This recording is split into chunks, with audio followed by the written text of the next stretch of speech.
Welcome back to ATVN Sports. I'm Dylan Brashier. And I'm Michael Fumafredo. The AP poll was released yesterday, and USC is now 9th in the nation. But with the college football playoff rankings coming out tomorrow, Michael and I have predicted the top 10. My top 10, we got to have Georgia at number 1, give me Tennessee at number 2, and I want Ohio State with Michigan followed. Yeah, exactly. I'm a little worried, to be honest. I mean, according to the stats, UCLA beat us offensively and defensively, and we're going to be in the Rose Bowl, vibrant audience. I feel like it's going to be very similar to that Utah game, hopefully a different outcome. Women's soccer finished up the regular season last Friday, shutting out the number 1 team in the nation, UCLA, 2-0.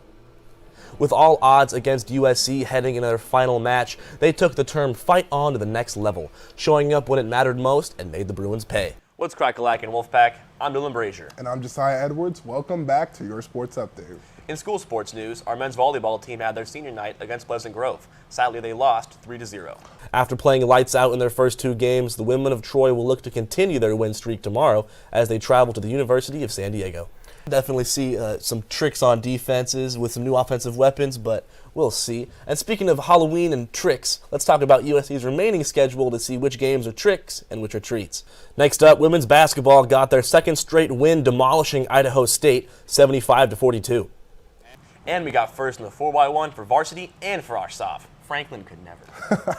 Joseph Garcia got 3rd in shot put as well as 3rd in discus. And my boy right here, Josiah Edwards, getting 1st in discus with a personal record of 145 feet. That's what I'm talking about.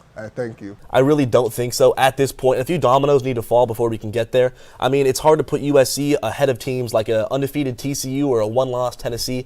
They have better resume as of right now, and I think it's hard to put them. Coming up on ATVN Sports, women's basketball starting off the season red hot and even breaking school records.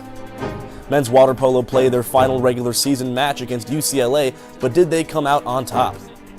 And even with a slow start, the Trojan football team dominated their Friday night game against Colorado. But are we ready for our crosstown rivals? We'll cover it all after the break.